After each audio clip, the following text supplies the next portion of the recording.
தனம் தரும் கல்வி தரும் ஒரு நாளும் தளர்வறியா மனம் தரும் தெய்வ வடிவம் தரும் நெஞ்சினில் வஞ்சமில்லா இனம் தரும் நல்லனம் எல்லாம் தரும் அன்பவர் என்பவர்க்கே கணம் தரும் பூங்குழலால் அபிராமி கடை கண்களே. அத்தகைய உணர்வோடு நீங்களெல்லாம் அம்பாளினுடைய ஆசியை பெற்று அத்தகைய கல்வியை எங்களுக்கு அருளிய வாணிதேவி சரஸ்வதி எங்கள் மூலமாக யாருக்கெல்லாம் நாங்கள் கல்வி தானத்தை கொடுக்க வேண்டும் என்ற உணர்வோடு காமதேனு சேரிட்டிஸ் ஆனது இத்தகைய ஒரு அரிய பணியை தமிழகத்தினுடைய வேர்களாக இருந்து சமுதாயத்தை வளர்ப்பதிலே மிகப்பெரிய பங்கை ஆற்றி வருகிறது. இறைவனுடைய அருள், நீங்கள் இங்கே புன்னைநல்லூர் மாரியம்மன் கோயிலில் காலையில் பெரும்பாலானோர் தரிசனம் செய்திருக்கலாம். எந்த ஒரு செயலும் தர்மத்தின் வழியில் நின்று தியாகத்தோடு செய்யப்படுகிறது என்பதை நாம் உணர வேண்டும்.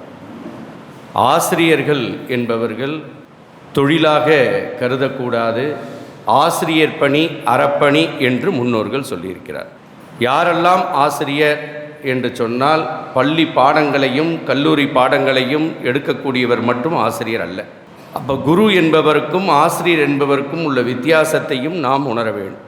நீங்களெல்லாம் இன்றைய தினம் காமதேனு சேரிட்டிஸ் ஆசிரியராக இருப்பதால் நீங்களெல்லாம் குருபீடத்திற்கு இன்று வருகை தருவதற்கு இறைவன் ஒரு மிகப்பெரிய அற்புதமான வாய்ப்பை ஏற்படுத்தி தந்தார். உங்களுடைய அந்த அமைப்பினுடைய நிர்வாக பொறுப்பாளர்கள் ஒவ்வொரு நேரமும் சிந்திக்கக்கூடிய சிந்தனை, நீங்கள் எப்படி குழந்தைகளை மேம்படுத்த வேண்டும் என்பதற்காக அவர்கள் உழைக்கக்கூடிய உழைப்பு, இதை அனைத்தையும் இங்கே வருகை தந்திருக்கக்கூடிய ஆசிரியர் பெருமக்கள் ஒரு நிமிடம் மனதிலே சிந்தித்து பார்க்க வேண்டும்.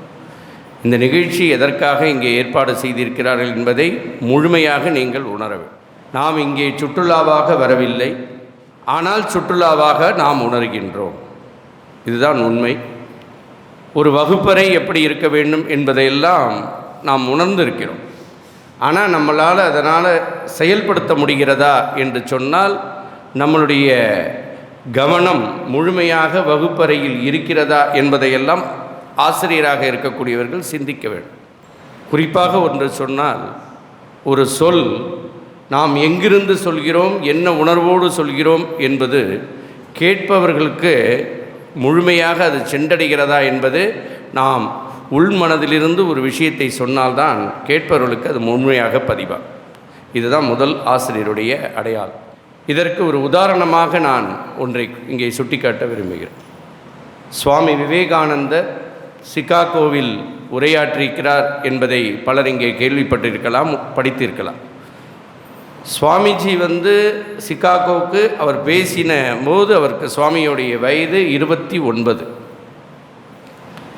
தேசத்தினுடைய பிரதிநிதியாக சுவாமிகள் அங்கே உரையாற்றுவது முதல்ல போன உடனே பேச சொல்லலை. கூப்பிட்ட போதும் சுவாமிகள் பேசலை, நிறைவாக பேசினார்கள் என்று ஒரு பதிவு இருக்கிறது. ஆனால் அவர்கள் பேசுவதற்கு ஒரு 4-5 பேர் அவருடைய வார்த்தைகளையே பயன்படுத்தினார்கள் என்றும் ஒரு சொற்றொடர் உண்டு. சுவாமி விவேகானந்தர் சிகாகோவில் எத்தகைய உரையை ஆற்றினார் என்று உங்களுக்கு தெரியும். தொடக்கம் எப்படி என்பதுதான் எதுவுமே சிறப்பாக இருக்கும். Swami Vivekanandar sisters and brothers of America என்று சொன்னார். இது உலகத்துக்கே சகோதரத்துவத்தை உணர்த்தியது.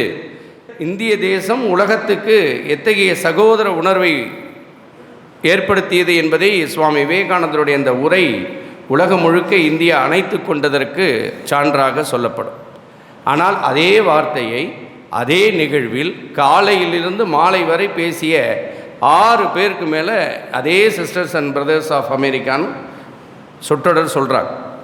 ஆனால் சுவாமி விவேகானந்தர் சொன்னதை மட்டும் ஏன் சொன்னார்கள்? சுவாமி விவேகானந்தர் சொன்னபோது அந்த அவையில் நடந்த நிகழ்வு என்ன? இதை இங்கே இருக்கக்கூடியவர்கள் சிந்தித்து பார்க்கிறோம். காலையிலிருந்து பேசினார்கள், ஆனால் சுவாமி விவேகானந்தர் அந்த வார்த்தையை பயன்படுத்திய பொழுது அந்த அவையில் இருந்த 4000 பேரும் எழுந்து நின்று கைத்தட்டினார்கள் என்று ஒரு குறிப்பு உண்டு. இது எப்படி நடந்தது? எதற்காக சாத்தியம்? அப்போ காலையில் பேசினவங்க மத்தியானம் பேசும்போதெல்லாம் சொல்லும் பொழுது எழுந்திருக்காத அந்த அவையில் இருக்கக்கூடிய உறுப்பினர்கள் சுவாமி விவேகானந்தர் அதே வார்த்தையை பயன்படுத்திய போது ஏன் எழுந்து கைத்தட்டினார்கள்? யாராவது ஒருவர் இங்கே இருக்கக்கூடியவர்கள் ஆசிரியர் பெருமக்கள் எதனால் அந்த நிகழ்வு நடந்திருக்கும் என்று சிந்தித்துப்பார். காலையில் ஒரு 6 பேர் பேசுகிறாங்க, அதே வார்த்தையை பயன்படுத்துகிறார்கள். அப்பொழுது எழுந்து கைத்தட்டாத அந்த கூட்டம் சுவாமிஜி பேசும்பொழுது மட்டும் எழுந்து கைத்தட்டியது என்று சொன்னால் அதற்கு காரணம் என்ன? நான் சுவாமி விவேகானந்தர் உதட்டுக்காக சொல்லவில்லை, பெருமைக்காக பேசவில்லை, கைத்தட்டலுக்காக சொல்லவில்லை. ஆனால் இதனை அங்கே இருக்கக்கூடியவர்களும் எப்படி உணர்ந்தார்கள்? அதுதான் உண்மை. அப்போது சுவாமி விவேகானந்தர் உள்மனதிலிருந்து உண்மையான அந்த உணர்வோடு, சகோதர உணர்வோடு அந்த வார்த்தையை அவர் பயன்படுத்தியதால் அந்த அவை எழுந்து கைத்தட்டியதை வரலாறு இன்றும் கூறுகிறது என்று சொன்னால், ஒரு ஆசிரியர் எங்கிருந்து பாடம் நடத்த வேண்டும் என்பதை நாம் சிந்திக்க வேண்டும். இது ஒரு பெரிய உதாரணம். வகுப்பறையில் இருக்கக்கூடிய மாணவர்கள் முழுமையாக நமது பாடத்தை கவனிக்க வேண்டும். நாம் சொல்லக்கூடிய விஷயங்களை முழுமையாக அவர்களை சென்றடைய வேண்டும் என்று சொன்னால், நாம் அவர்களை மனதார அன்பாக போற்றக்கூடிய ஆசிரியர் பெருமக்களாக இருக்கணும். நீங்கள் சாதாரணமாக பெற்றோர்கள் நம்ம குறை சொல்லக்கூடியது, இன்றைக்கி இருக்கக்கூடிய காலம் நமக்கு மாணவர்கள் அதிக அளவு நேரம் செலவிடக்கூடிய பெரிய பிரச்சனை செல்ஃபோன், டிவி, சினிமா. ஆனால் இங்கே இருக்கக்கூடிய ஆசிரியர் பெருமக்கள் எத்தனை பேர் சினிமா தேட்டருக்கே போய் நான் தேட்டரில் சினிமா பார்க்கறதில்ல அப்படின்னு உறுதி எடுக்க முடியும்? நான் இந்த நிமிடத்திலிருந்து இனிமேல் பார்க்க மாட்டேன் அப்படின்னு உறுதி எடுக்க முடியவர்கள் கை தூக்குங்க. ரொம்ப நன்றி.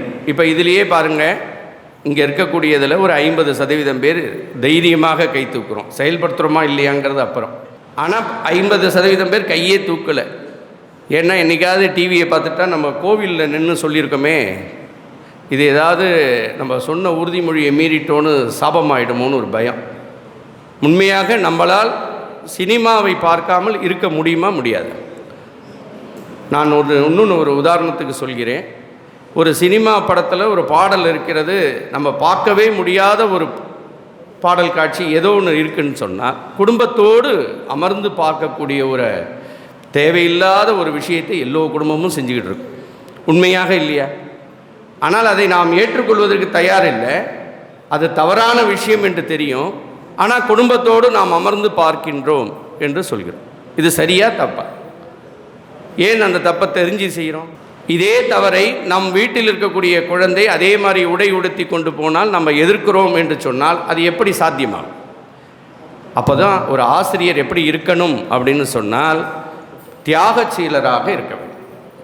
துறவிய பெருமக்களுக்கு நம்ம இவ்வளவு மகத்துவம் என்ன காரணம் நமது மண் கொடுக்கிறது என்று சொன்னால், மக்களுக்காக அனைத்தையும் விட்டுவிட்டு எதை பற்றியும் இல்லை, மக்கள் இந்த சமுதாயம் அனைத்து உயிர்களுடைய தேவை நலனின் கருதி மட்டும் அவர்கள் பணி செய்கிறார்.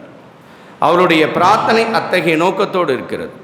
அந்த நோக்கத்திற்கு அடுத்தபடியாக இருக்க வேண்டிய மிக முக்கிய பொறுப்பு ஆசிரியர் சமுதாயம் என்பதை நாம் சிந்திக்க வேண்டும். ஆசிரியராக மட்டும் இல்லை, மாணவர்களுக்கு வழிகாட்டுங்கள பொறுப்பில் இருக்கக்கூடிய எல்லோருக்கும் அந்த உணர்வு இருக்கணும். நீங்கள் ஒரு ரோல் மாடலாக இருக்க வேண்டும்.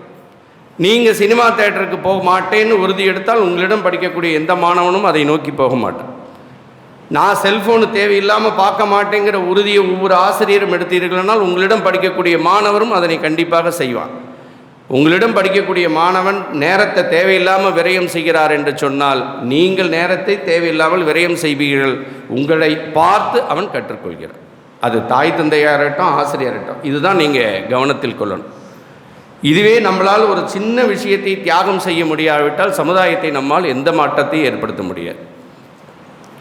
இன்று பெரியவர் ஒருவர் 101 வயதில் ஒரு பெரியவர் கடந்த 3 நாட்களுக்கு முன்பு இறந்தார் என்று பல தலைவர்கள் அவருக்காக ஒரு இரங்கலை போட்டார்கள். இத்தகைய ஒரு நல்ல உள்ளம், நேர்மையானவர் இந்த மாதிரி இறந்தது எங்களுக்கு பெரிய சமுதாயத்துக்கு மிகப்பெரிய பேரிழப்பு என்று சொன்னார். ஆனால் சொன்ன அனைவரும் அவரை பின்பற்றுவதற்கு தயாரா என்பது தான் நாம் கேட்கணும். அவரை பெருமையாக சொல்கின்றோம். அவருக்கு உடனடியாக ஒரு 2 வரியில் அவருடைய இழப்பு சமுதாயத்துக்கு மிகப்பெரிய இழப்பு. அவருடைய நேர்மை, எளிமை சமுதாயத்தில் நாம் என்றும் மறக்க முடியாது. நான் ஒரு பதிவு செய்தேன், ரொம்ப இதாக இருந்தது. சொன்னக்கூடிய எல்லா தலைவர்களும் நான் ஒரு பதிவை அது அன்றைக்கி போடும் பொழுது, நான் இத்தனை நாளைக்கு யாருக்குமே அந்த மாதிரி பதிவு போட்டதில்லை. ஆனால் எனக்கு என்னவோ அவரை பற்றி நிறைய நான் அவரோட பேசியிருக்கேன். அவருக்காக போடும் பொழுது நான் திரும்ப சொன்னேன், இதுவரைக்கும் சரி, இதற்கு பிறகாவது அவரை போல் நீங்கள் வாழ முடியுமா என்று யோசியுங்கள் அப்படின்னு போட்டோம். இதுக்கு நிறையா டாக்டர்ஸ், வக்கீல் எல்லாமே நிறைய வரவேற்றாங்க. ஆனால் எந்த ஒரு அரசியல் சார்ந்து இருக்கக்கூடியவர்களோ இல்லை பெரிய பொறுப்பில் இருக்கக்கூடியவர்களோ அதுக்கு பதிலே அளிக்கல். காரணம், அவர்கள் அதற்கு தயாராகவில்லை. நான் உபதேசம் பண்ணலாம், ஆனால் பின்பற்ற மாட்டேன் என்று சொல்வது ஆசிரியருக்கு அழகல்ல. இப்போ இங்கே இருக்கக்கூடிய ஆசிரியர் மக்கள் குழந்தைகளில் உண்மையாகவே நீங்கள் நடந்து போகிறீங்க, நீங்கள் உட்கார்ந்துருக்கீங்க, 100 மாணவர்கள் அமர்ந்திருக்கான், 50 மாணவர்கள் அமர்ந்திருக்கான்னா ஒவ்வொருவரும் ஒரு 50 மாணவர்கள் 100 கண்களால் உங்களை உற்று நோக்குகிறார்கள் என்பதை நீங்கள் சிந்திக்க வேண்டும். உங்களுடைய உடை அதில் ரொம்ப கவனமாக இருக்க வேண்டும். உங்களுடைய பேச்சு தெளிவாக இருக்க வேண்டும். நம்மளுடைய வாழ்க்கை சத்தியத்தையும் தர்மத்தையும் எந்த சூழ்நிலையிலையும் நம்ம கரெக்டாக இருக்கணும். அது ஒரு ஆசிரியருக்கு அழகு. உண்மையாகவே பேசணும். அதே மாதிரி நடத்தக்கூடிய பாடத்தில் நாம் முழுமையாக தெளிவு பெற்றிருக்கணும். உங்களுக்கு இவங்க கொடுக்கக்கூடிய அந்த தொகை ஊக்கத்தொகையாக மாதம் கொடுக்கிறார்கள், அது குறைந்த தொகை என்று நீங்கள் சிந்திக்கலை. உங்களுக்கு இந்த பணியை கொடுத்துருக்கிறார்கள் என்று நீங்கள்லாம் பெருமை கொண்டு தான் அந்த பணியை செய்கிறீங்க. அதற்காக நாம் என்ன செய்யணும்? அதிக அளவில் நூல்களை படிக்க வேண்டும். இதுக்கு தான் இங்கே ராமகிருஷ்ண மடத்துக்கு நீங்கள் நம்ம தியாகசீலர்கள் உலகம் முழுக்க எப்படி இருக்க வேண்டும், குறிப்பாக ஆசிரியர்களும் மாணவர்களும் சமுதாயத்தில் இருக்கக்கூடிய தலைமை பொறுப்பில் இருக்கக்கூடியவர்களாம் எப்படி இருக்க வேண்டும் என்று வழிகாட்டியவர் சுவாமி விவேகானந்தர். ஆனால் தான் இன்றைக்கி உலகம் முழுக்க ராமகிருஷ்ண மடம் நமக்கு வழிகாட்டி வருகிறது. அந்த வகையில் இந்த மடம் இன்றைக்கி உருவாகியிருக்கு. இவ்வளோ பெரிய ஸ்தாபனம் இத்தனை பேரை வர வைக்கிறதுக்கு அவர்கள் செய்த தியாகம் என்ன அப்படின்னு தான் நம்ம யோசிக்கணும். இப்போ இந்த இவ்வளோ பெரிய கட்டடம் வருவதற்கு எத்தனை பேருடைய உழைப்பு, எத்தனை பேருடைய தியாகம், இதெல்லாம் திருமூவருடைய வழிகாட்டல். இப்படி தான் இந்தியாவே நீங்கள் நினச்சி பாருங்கள். நம்ம பகுதியில் நம்ம பெருமையாக செய்கிறோம் அப்படிங்கிறது அல்ல, நம்மை விட அதிக அளவு நிறைய காரியங்கள் நற்காரியங்கள் நடந்துக்கிட்டு இருக்குது. இப்போ இங்கே இருக்கக்கூடிய பெரியவர்கள்லாம் இந்த டியூஷன் சென்டர் மட்டும் நடத்தலை.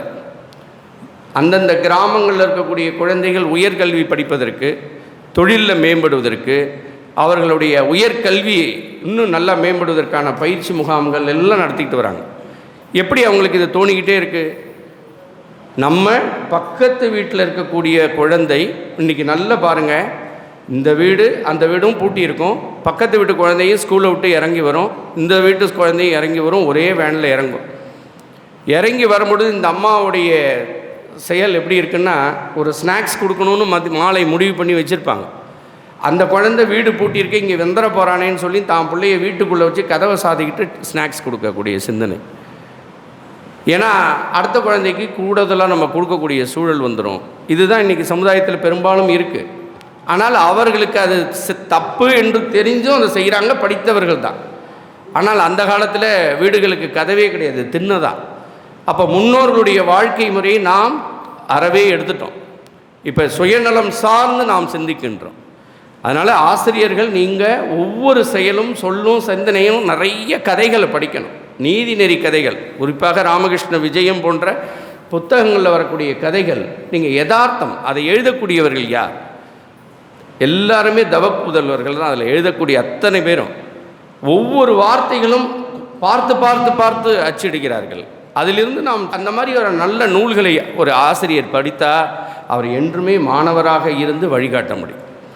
மாணவனாக தான் இருக்கணும் ஆசிரியர், எந்த சூழ்நிலையும் மாணவராக தான் இருக்கணும். நீங்கள் சின்ன 1ஆவது வகுப்பு எடுக்கிறோம், 2ஆம் வகுப்பு எடுக்கிறோம், பெரிய வகுப்புக்கு பாடம் நடத்துகிறோம் என்று சொன்னால் கூட நீங்கள் ஒரு மாணவனாக இருந்து டெய்லி புதிய புதிய விஷயங்களை கற்றுக்கொண்டு இன்றைக்கி இருக்கக்கூடிய நவீன கல்வி முறை அதையும் நீங்கள் தெரிஞ்சு வச்சுக்கணும்.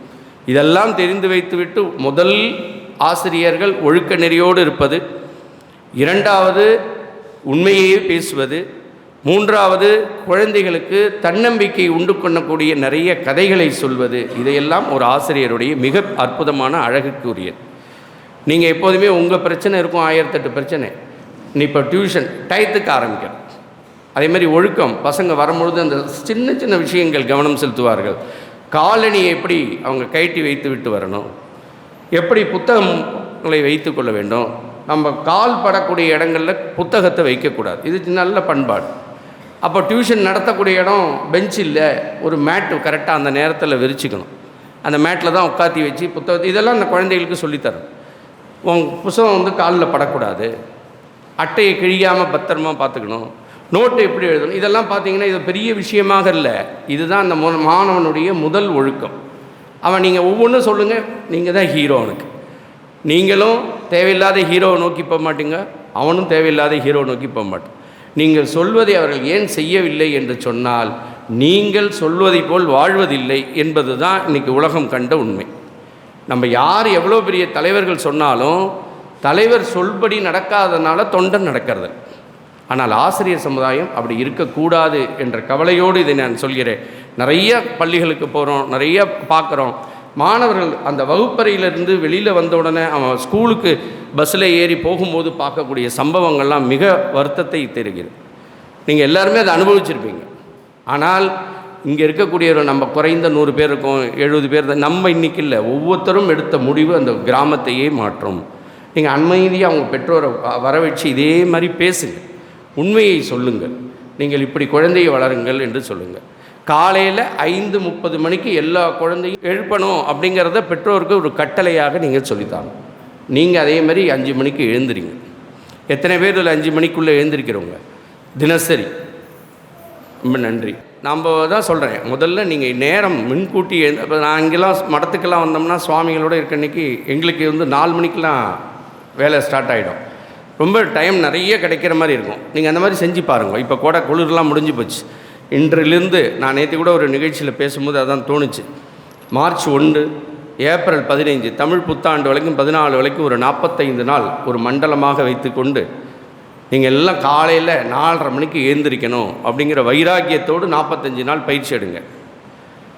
குழந்தைகளோட தொடர்பு கொண்டு அவங்க பெற்றோர்களை தொடர்பு கொண்டு பரீட்சை வர நேரம் படிக்க வைக்கலாம். 5 மணிக்கெல்லாம் எழுந்து வச்சுருங்க. ஏன்னா நமக்கு எப்போ உனக்கு பசிக்குதோ அப்போ சோறு போட்டால் சாப்பிட்ருவான், என்ன சாப்பாடு போட்டோன்னு தெரியாது. அப்போ நம்ம சொல்லக்கூடிய இந்த நேரத்தை நல்லா நீங்கள் பயன்படுத்திக்கலாம். 5 மணிக்கெல்லாம் அந்த குழந்தைகளை எழுந்திரிச்சு பழக்கிட்டு அவன் 2 மணி நேரம் காலையில் படிப்பான். இரண்டாவது, இங்கே இருக்கக்கூடிய ஆசிரியர்கள் நீங்கள் தியானம் போன்ற உங்களுக்கான பயிற்சியை நீங்கள் கண்டிப்பாக எடுக்கணும். நீங்கள் சக்தி மிக்கவர்களாக இருக்கணும். இதுதான் சுவாமிஜி சொல்கிறார். நீ ஒரு விஷயத்தை செயல்படுத்த வேண்டுமானால் நீ சக்தி மிக்கவனாக இருக்க வேண்டும். சக்தினா எப்படி? பவர் ஏற்றிக்க. அந்த பவர் எப்படின்னா உங்களுக்குள் மனது அமைதிப்படுத்த வேண்டும். அமைதிப்படுத்துவதற்கு தியானம் பயிற்சி 10 நிமிடம், மாலையில் 10 நிமிஷம் தியானம். இதில் எத்தனை ஆசிரியர் செய்கிற பழக்கம் இருக்கோ இன்னிலேருந்து இல்லைன்னா கூட தொடங்கிடுங்க. என்னது சார் தியானம் பண்ணுறது? நீங்கள் எதுவுமே புதுசாகவே சிந்திக்க வேண்டாம், நீங்கள் கடவுளை சிந்திக்க வேண்டாம், அமைதியாக உட்கார்ந்துருந்தால் போதும். 1 நாள் 2 நாள் 3 நாளில் அது முறைப்படுத்தப்படும்.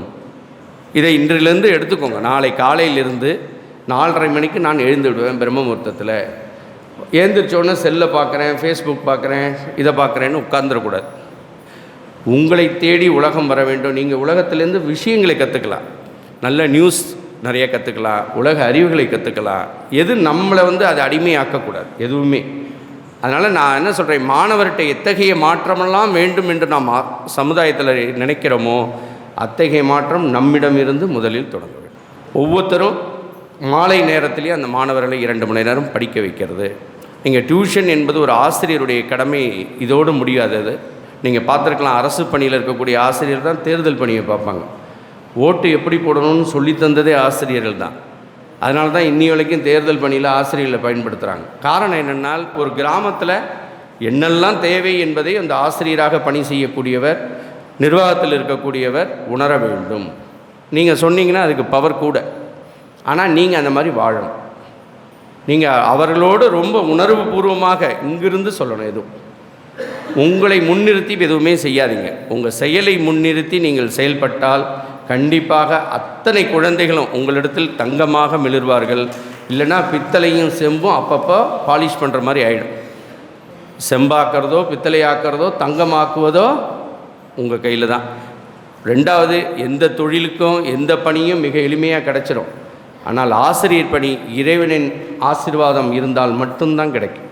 அதனால் உங்களுக்கெல்லாம் என்ன இருக்குது? ஆசீர்வாதம் இருக்குது. இறைவன் பொறுப்பையும் கொடுத்துட்டார். அவர் ரொம்ப பார்த்துக்கிட்டே இருக்கார். திருமூவராக இருந்து இங்கே கண்காணிக்கிறாங்க. நீ உண்மையாகவே அத்தகைய உணர்வோடு நீங்கள் செயல்படுகிறீங்களா? செயல்படவில்லை என்றால் அவரே அதுக்கான வழியும் காட்டுவார். ஆகவே உங்களிடம் கொடுக்கக்கூடிய அந்த குழந்தைகளை, அந்த செல்வங்களை சொக்க தங்கமாக உருவாக்க வேண்டிய பொறுப்பு ஒவ்வொரு ஆசிரியருக்கும் உண்டு. காமதேனு சேரிட்டிஸினுடைய நிர்வாகிகள் எதிர்பார்த்ததை விட, அவங்க பாருங்கள், இன்றைக்கி கூட நான் கேட்டேன், எல்லோருக்கும் சத்து மாவும் கொடுக்குறாங்க அப்படின்னு. எவ்வளோ யோசிக்கிறாங்க. சின்ன விஷயம், இது கொடுக்கணும் அவசியம்லாம் கிடையாது. இப்போ நீங்கள் வர்றது நீங்கள் என்ன எதிர்பார்க்க போகிறீங்களா என்ன? ஆனால் உங்களை வர வைக்கிறதுக்காக அவங்க எத்தனை முறை ஃபோன் போட்டு, இதில் இத்தனை குழந்தை, இத்தனை டீச்சர்ஸ் வர முடியல, அந்த கவலையும் பட்டார்கள். ரெண்டாவது, உங்களுக்கு ரொம்ப கஷ்டத்தையும் கொடுத்துடக்கூடாதுங்கிறத சிந்தித்தாங்க. இதில் ராமகிருஷ்ண மடத்தில் சுவாமிகள்ங்கிறதுனால அவங்களுக்கு ரொம்ப இது இந்த பாருங்கள், இந்த நிகழ்ச்சியை கும்போணம் நடத்தலாமான்லாம் கூட முதல்ல முடிவு எடுத்தோம். ஏன்னா நாளைக்கு மாசி மகம், ரொம்ப உங்களுக்கு கோவில்கள்லாம் பார்க்க வசதியாக இருக்குமோன்னு. அப்புறம் அமைதி இங்கே தான் அமையும், ஏன்னா அங்கே ஒரே திருவிழா. அது அமைப்பு இன்றைக்கி ராமகிருஷ்ண மடத்தில் திருமூவர் சந்நிதி. இந்த வைராக்கியத்தை எடுத்துக்கொள்ளுங்கள். நீங்களெல்லாம் சக்தி மிக்கவர்களாக, சத்தியத்தின் வடிவமாக ஆசிரியர்கள் இருந்தால், உங்களிடம் படிக்கக்கூடிய குழந்தைகள், உங்களுடன் தொடர்பு இருக்கக்கூடிய பெற்றோர்கள், கிராம மக்களும் அத்தகைய உணர்வோடு இருப்பார்கள். நல்ல சமுதாயத்தை நாம் உருவாக்குவதற்கு ஒவ்வொருவரும் உறுதியேற்க வேண்டும். ஒவ்வொருவரும் சக்தி மிக்கவர்களாக மாற வேண்டும் என்று இறைவனை பிரார்த்தித்து, இந்த வாய்ப்பு கொடுத்த அனைவருக்கும் மீண்டும் மனமார்ந்த நன்றியினை தெரிவித்துக் கொள்கிறேன்.